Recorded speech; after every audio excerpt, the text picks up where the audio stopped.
What's up, everyone? Welcome to the Franchise Empire newsletter. My name is Tark Johnson, and I'm here with my co-host. I feel like I can make this super official with Mr. Mark Magerman. Mark, how's it going? Going great, Tark. Happy Monday. Boy, I guess I've arrived. If I'm a co-host of yours, that's a pretty proud moment of my life, I must say. That is I'm being hilarious. completely that is not a facetious comment. I'm Oh, okay. very honored to be I thought part you of were being this. sarcastic. No, I'm not. I'm glad to be on this with you. It's highlight of the week. Boom. Likewise, yeah, it's really fun to do these. Well, everyone, we got an exciting one today. So what we're gonna cover is we have a cool. See why I say cool. Franchise showing that the franchisee does $6.1 million in sales. That is the highest gross revenue territory, and we'll talk about all the other numbers. There's a resale in Arizona with 600K of sales with really big potential. We got big update for franchise buyers. I forget what that one's about, so we're going to find out together. And then how Ryan Pineda built his $50 million empire. So cool. I got to go out to Vegas and sit down with Ryan and do an in-person podcast. Mark, have you ever heard of Ryan Pineda? I have, yes. Oh, you have? Oh yeah. Well, I think I've heard of him through. I think I've heard of him through you since I've been working Franchise Empire. But I know he is a success story that people can use as a role model, and they're not doing themselves a disservice by using him as a role model. That's for sure. Yeah. Yeah, Ryan's epic. I mean, I had been watching him on YouTube for years. And so it was such a weird moment for me to be able to sit down with him and do a podcast. And I don't know, he's got 3, 4, 500,000 subscribers or something crazy. You know, and I always say to people along those lines is he started out by buying one territory in one location, right? So, you know, to build an empire like that, yes, it's a success story, but it starts, everybody who's on this call can aspire to get there if you're so desire, right? He's a very talented man with a lot of skills, but a lot of people have that, and it can be done. Even a dope like me was able to build a $25 million empire business, right? So it can be done if you're committed and follow some of the basic guidelines. One brick at a time. All right, guys. Well, let's dive into it. And for those of you who are just tuning in, we're going to cover these specific opportunities in the same sequence we always do. But if you do not get this email on Sunday mornings, then make sure to go to franchiseempire.com/newsletter so that it lands in your inbox.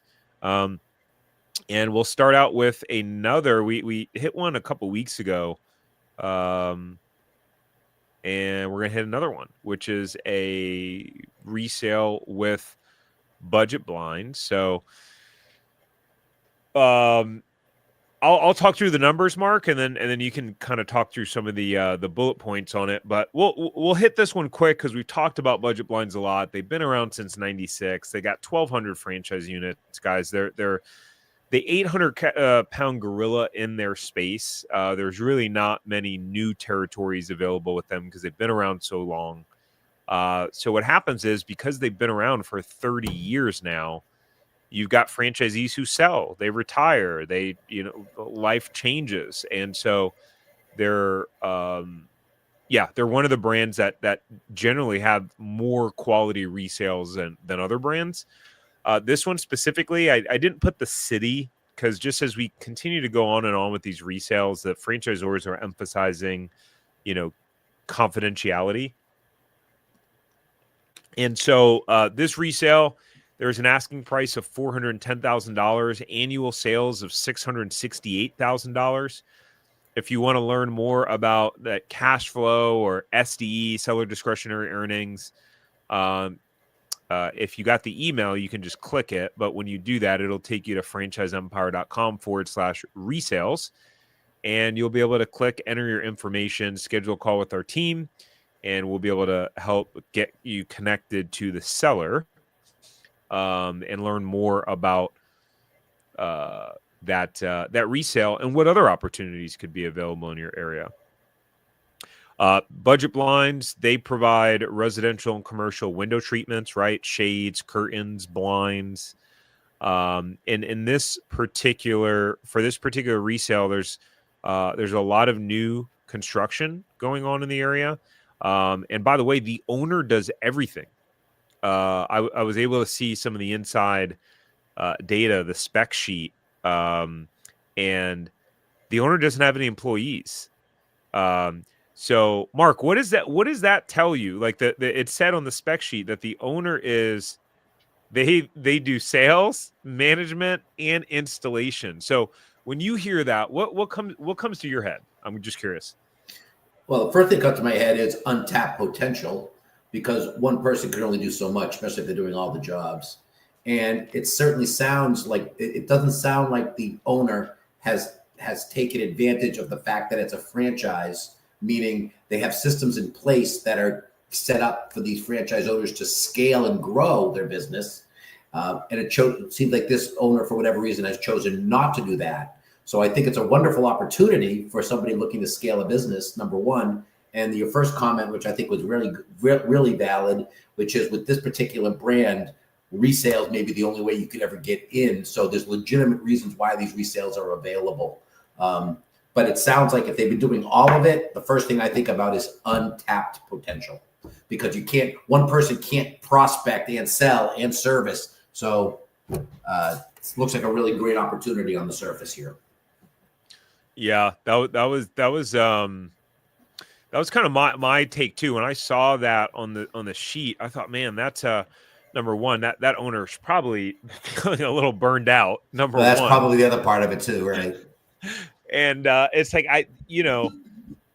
so I have a buddy. I think I shared this with you, Mark. I have a buddy that owns 11 territories in budget blinds, and I mean they have a GM. I think they have multiple sales managers, operations managers, and then I mean they just have a huge organization, as you can imagine. And yeah, you just really miss out in any business trying to do it all by yourself.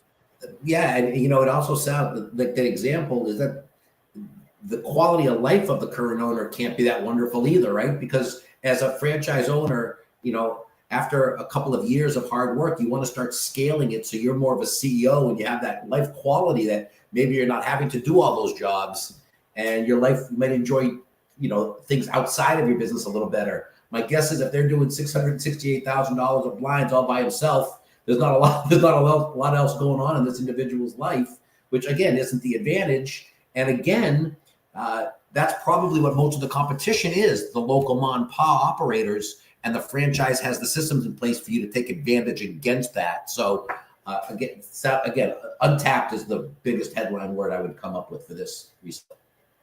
Yeah, and so well, as we go through some of the talking points, guys, just thinking about it, and if some of you are wondering, like, well, how do you solve that? How do you get out of that? Well, number one, you have a great resource in the franchisor, and you want to utilize them and talk to the other franchisees who have done it.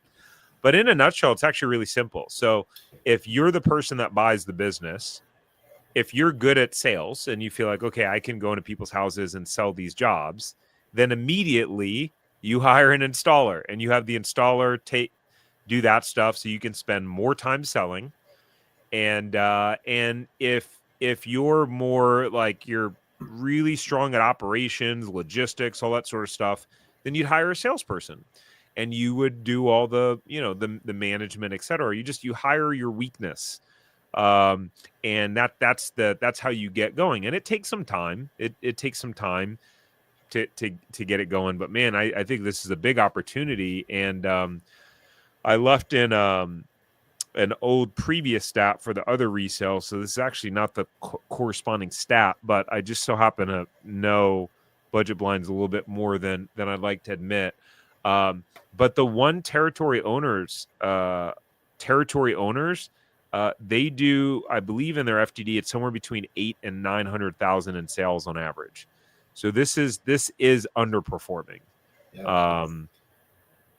For sure. One other thing, Tark, just to piggyback on what you just said about, hire to your weakness. If in fact you are hiring a salesperson because that's your weakness, how do you scale these businesses? Well, you hire the salesperson, they do a really good job, and they go out and get a lot of jobs. So now you have to hire maybe a second installer because you have too much work now. And so you have to hire a second salesperson. And then maybe you're taking that really good first salesperson, and that person is getting promoted to a sales manager. So that person now can go out and hire 4 or 5 more salespeople. So as you start finding these people that are succeeding under your guidance, you're moving up into more of it, working on the business on a regular basis. That's where you can take your resources to really add value, and then you're turning something into very sellable or passable on down the road. So it is one brick at a time is a really good example, but with a brand like this, it's a real legitimate opportunity. Could not have said it better myself. And Mark has experience doing that, building a 13 unit empire himself. Speaking of empires, with an established system like budget blinds, once you get in, at some point you would likely be able to buy. And when I say at some point, I don't mean like tomorrow, guys. It could be like a year, 3 years, 5 years.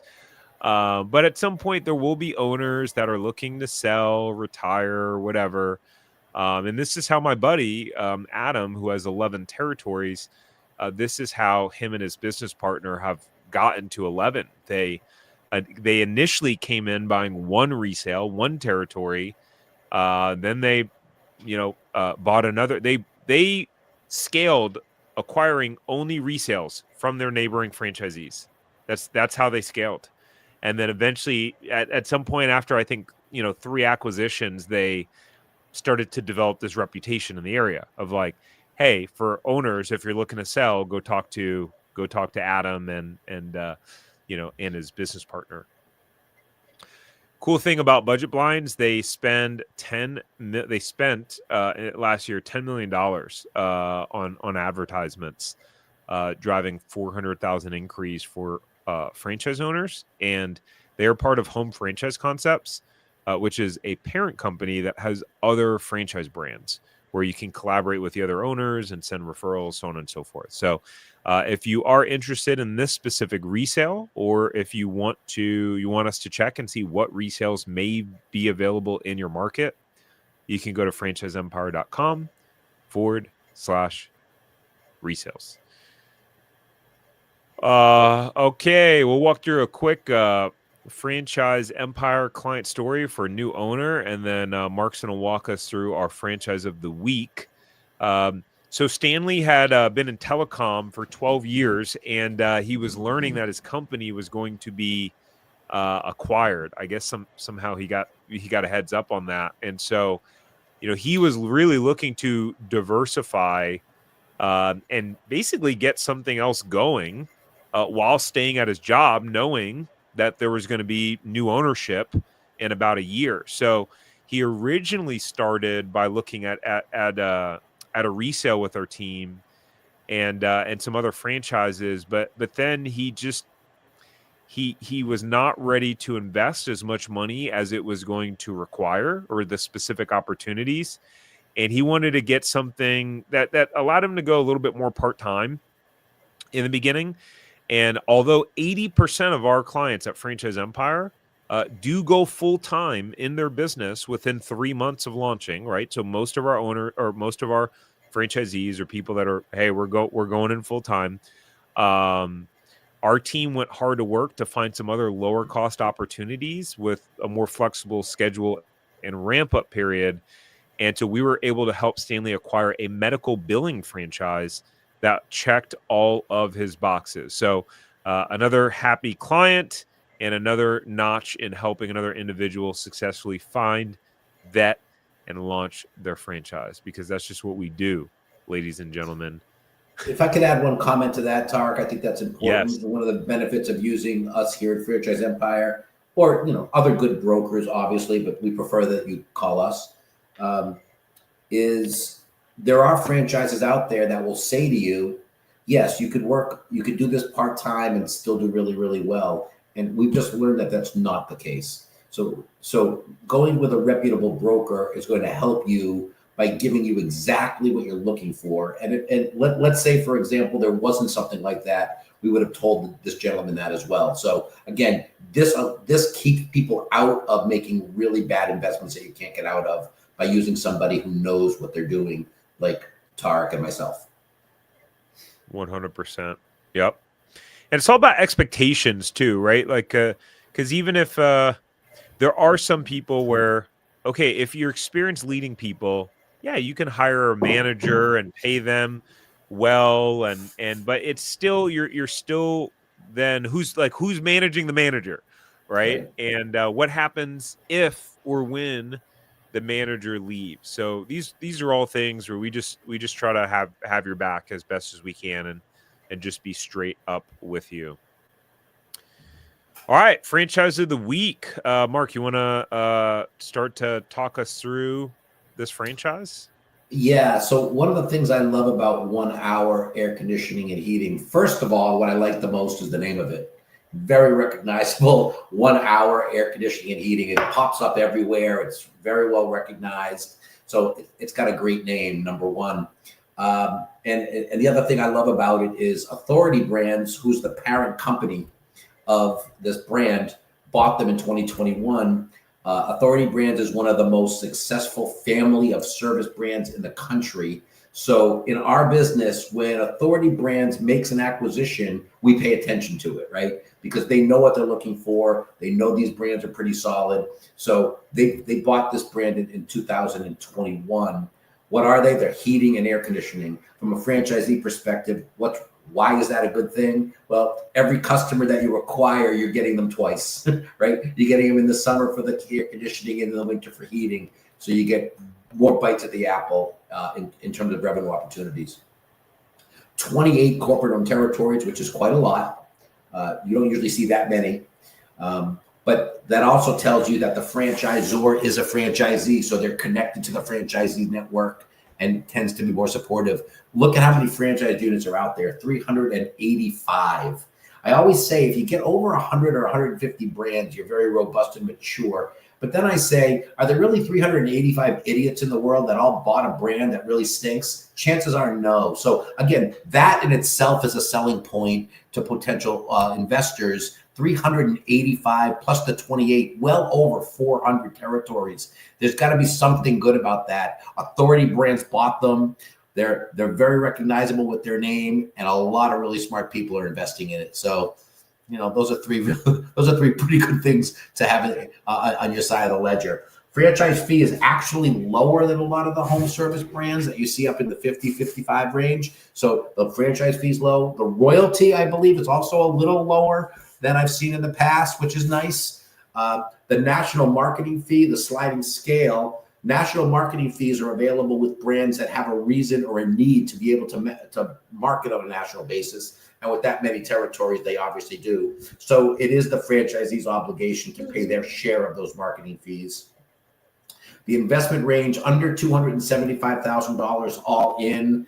I like one of the advantages, if you've listened to me on these calls before, these service brands, that's a relatively low investment to be operating a very successful business.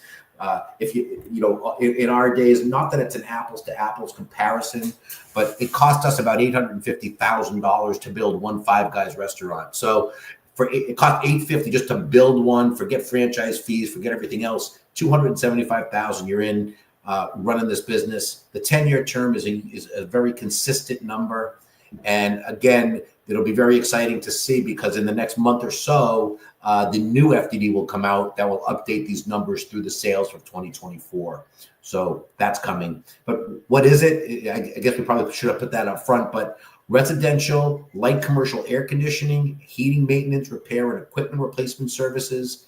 They offer duct cleaning, other indoor air quality service. They're known for showing up on time, doing the quality work, and always treating customers with the best possible service, always on time, or you don't pay a dime. And again, not for nothing, but 1 hour, when the name is 1 hour in front of it, a lot of people wish they had that name. So this is just a really great brand. I actually try to present this brand to candidates who are interested in the home service business, any chance I find territory availability with these guys. Yeah. By the way, I was just kind of laughing because your comment of we probably should have put that ahead. Yeah. I what's funny is last week I noticed that too, and I don't know why we've always done it, but it does completely throw the flow off, doesn't it? I was going to say, Tarek, I didn't know if you wanted that input on this call since we're live, but I think we want to describe the brand before we get into the benefits of the brand. Just a little No, hint. I agree. I agree 100%. It's okay. All good. We got it all in. Yes. And to add to Mark's point, so, this sort of, and I was actually just looking, and I think this is one of, hold on, I'm not going to finish my sentence until I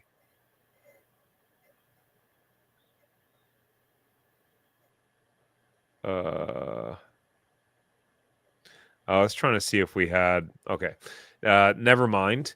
Yeah, this is going to be one of those brands where it's, finding an available territory for new is going to be pretty tricky overall. This is why we are diverse in the manner in which we work with our clients, because there's not really many brokers that are even willing to talk about resales or even know anything about them, really.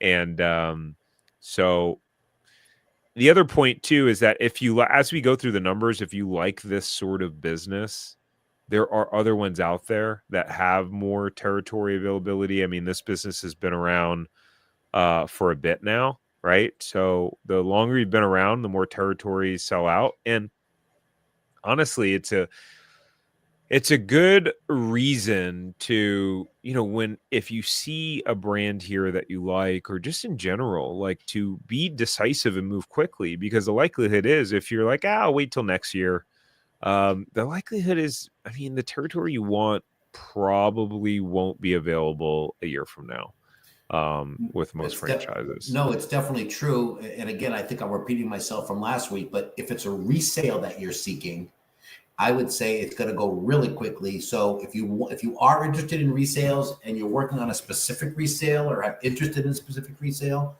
you got to have something from your lender that says you're approved for that much of a purchase. Because if you have that approval for financing, they will consider you a legitimate buyer. And if you don't, I'm afraid the train will leave the station without you. So very important to have your funding in line on resales specifically at the time of your introduction. 100%. All right. Well, I'll cover some of these numbers quickly. So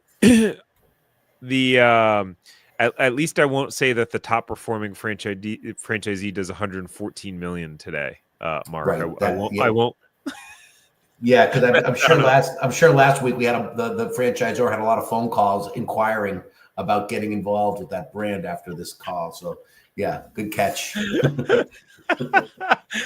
Oh man! All right, so the high. Let's start with the lowest. The lowest performing franchisee did $425,000 in sales. The highest performing franchisee did 6.1 million in sales. And the average, when they break down the groups, I'm sorry, lowest gross revenue of territories and group. Okay, I'm sorry. The lowest did $16,000 in sales. Highest at $6.1 million in sales. And when they break down the averages by the groups, the average in the top 20%, 3.3 million, top 25%. In the second quartile, the average 1.4 million in sales. Third quartile, 895,000 in sales as the average.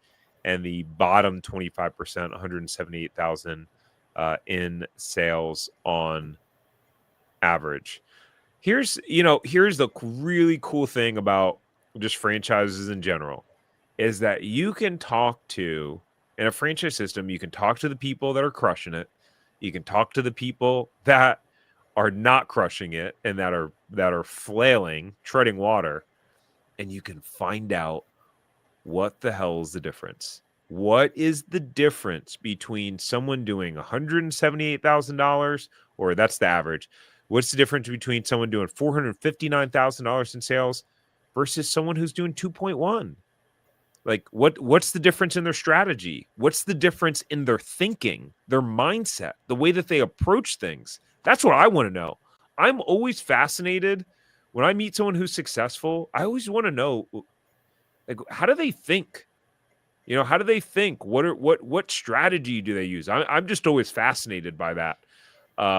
So Can I one add of a the couple comments? Do you mind if I add a comment to yeah, that, no, go Tarek? ahead, go ahead. So couple things jump out, but from what Tarek said, I laugh hysterically as well because I love it when franchisors share the lower performing numbers because they're real and every brand has lower performing numbers. And Tarek's absolutely right. Talking to somebody in the top end and the bottom end is night and day. But I've been doing this long enough to know. I'm not saying that by me telling you this, you don't have to do your own due diligence because that's obviously not what I'm saying. But what you'll find if you do your due diligence correctly and you do your call validations correctly, when you talk to these people who are doing $16,000 a year, they're not going to have a lot of nice things to say about the franchisor. They're going to say they were sold a bill of goods. They're going to find a lot of reasons why it's someone else's fault but their own. When the reality is they didn't follow the playbook. And when you talk to the people who are doing well, they're going to kind of validate that. So there's usually a really good reason why people are underperforming. And it very rarely has anything to do with the brand and the support the brand's giving you, right? That's one of the really cool things. But also with this brand, if you look at the top 25 percentile on the top line, and what did we say? There's over how many franchises that we have here? Well over hundreds of a couple franchises. How many in that group? Over three. In the top 25%. In the top group, 34 number, and that the lowest performer is 2.1 million. Yikes. Those are real numbers. That's exciting, right? 2.1 million, and that person's the bottom of the 25th percentile. So if you do it right, you can see how you can make a lot of good money with a brand like this. Yeah. Great, fantastic points. You want to take us through some of the benefits for the well, I'll hit number 2 real quick just because Kind of Fast was asking. Kind of Fast asked, do you need HVAC experience? And our point number 2, no HVAC experience is necessary because of the training platform that they have. And most owners bring on a GM who has a license and will supply the technical knowledge for the business. And Mark, add to that, start back at the top? I will, but even to add to that point, most of the franchisors do not want their owners fixing people's HVAC systems because if you're doing that, you're not working on your business, you're working in it, and that doesn't help you scale. But yeah, being part of Authority Brands obviously gives you a lot of advantages, rebates and discounts by being part of their national portfolio of vendors and services, which you become day one. So that's a win. And what else isn't listed here is by becoming part of Authority Brands, and hopefully people listening on this call are thinking really big. So you get involved with the 1 Hour HVAC brand through Authority. You're doing a really good job. And oh boy, now that you're into Authority Brands, maybe you want to add another brand to your portfolio in your territory. You've already got a great relationship with Authority Brands. You already know the people. So because they have this family of products, they're an attractive opportunity to vertically grow your own personal businesses. Fantastic points. And number 3 is that it's a well, what's funny is Mark, I didn't realize I was the point 4. I guess I covered 2 and 4 at the same time. Maybe it helps next time, Tarek. I'll review this before we speak to everybody, so I don't look like a complete idiot when we talk. So I do it all the time. Number 4 is also there. Yeah, I do it all the time too. Just you get so excited, you get talking about it.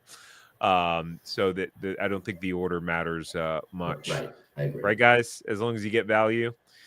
And last but not least, it's a needed service, right? This is not something that can be replaced by Amazon or AI. Even a handy person isn't able to, DIY their own HVAC system. They can try, but then they spend 3 hours jacking it up and eventually have to call a company anyways. So there's always going to be a demand for heating and cooling, especially as homes get older and older. I mean, the cool thing about this do you guys get why I put the title Cool Franchise? But you could have called it Hot too. You could have said it was a hot new brand. Oh, that's right. They both oh man, I'm gonna do that next time. There you go. But think about this, and this just kind of pops up my head as we're talking about this. This is why I like doing these things live. Is that okay? Let's say economy's booming and they're growing houses like crazy. Well, what do new houses need? They need HVAC systems. You could go out and get, bid on some of these with some of these home builders, potentially get some of their jobs, et cetera, et cetera. But there's just more homes that need servicing, even if you don't. And even if there aren't homes being built, there are homes getting older that constantly need TLC, need repair, preventative maintenance. So, really HVAC, plumbing, electrical. I mean, these are businesses where, if something's wrong, like you got to pay the bill. It doesn't matter. I think I told the story about how when our hot water heater started to deteriorate, and I wasn't planning on spending whatever $1,800 or $2,000 or whatever it was for the new heater and the installation. I didn't want to spend $2,000 that day, but I did. So that's the cool thing about these sort of businesses.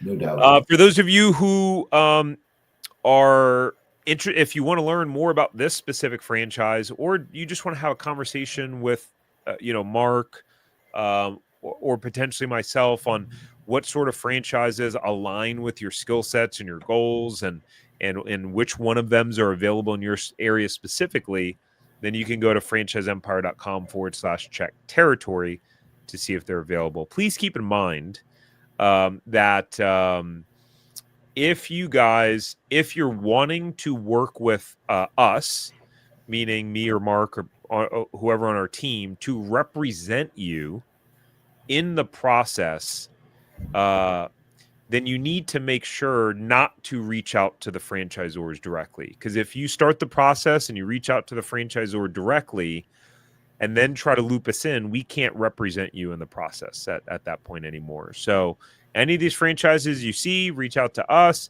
One, we'll see, is it even available? Because you could be wasting your time looking at something that's not even available in your area.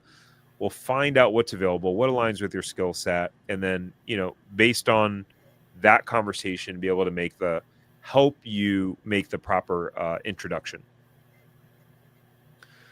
Okay, last but not least, is the most recent episode of the Zero to Profitable Franchise podcast. So Ryan Pineda, he used to be a former pro baseball player, and he went broke. He started flipping couches, and he built just a gigantic real estate portfolio. He's really outspoken about his faith as well. And yeah, I mean, he's like a celebrity online and on the online world. He's met and done podcasts with the biggest names really that are out there in like the business and personal development space. So again, pretty cool to be able to fly out to Vegas and hang out with Ryan and sit down and do the podcast. So if you want to check it out, you can click right here. Actually, which channel is this on? This is on the Franchise Empire channel, I believe. Yeah, it's on the Franchise Empire YouTube channel. You can see it right there. Or you can listen on wherever you consume your audio podcast. Yeah, we got some comments here. Tania said, extremely exciting numbers. Nice pun, LOL. Thank you for laughing at my dad joke. And kind of fast said, sounds great. I'm trying to get out of food franchises. I hear you. I don't know what's your comment on that, Mark. We got out of food franchises, and what's funny about that is I don't know, I've probably had interactions with 500 potential franchisees since we've sold our food business, and I've recommended a grand total of 0 people get back in. So I think there's a lot of really great ways that you can make a lot of money in franchising. Unless you have an amazing passion for quick serve or food, there's other ways that we can educate you on. If you end up in food, great, but you owe it to yourself to learn about other more economical and quicker ways to build up that empire of yours. Yeah, for sure. All right, guys. Any closing words, Mark, or good rock and roll? No, again, back to your comment about not going to brands directly. All I'll say is, we at Franchise Empire do not charge for brokerage services, and good brokers don't charge for the services. So our job is to help guide you through the process. It really doesn't make a lot of sense to go on your own, because you're at the mercy of any franchise that you reach out to. You don't know the pluses, the minuses. You don't know any of the things that we may know. It's why most people use a realtor to buy and sell homes, right? Because they have the experience. So we would love to hear from you. Our approach is very soft. We work very closely with our candidates to make sure we have all their needs and goals in line. And hopefully there's people listening out there today that we'll get to know personally over the next couple of weeks and months. That's right. Well said. All right, guys, we will see you same time next. Oh, I won't be here next Monday. Mark will be running it. Our kids are on spring break, so we will be out of town, but you guys will get Mark all to yourself. Lucky you. My condolences in advance to everybody who's going to join that call. I knew he was going to say something funny. All right, guys. You guys have a good one. We'll see you later. Bye. Thank you, guys. Bye-bye.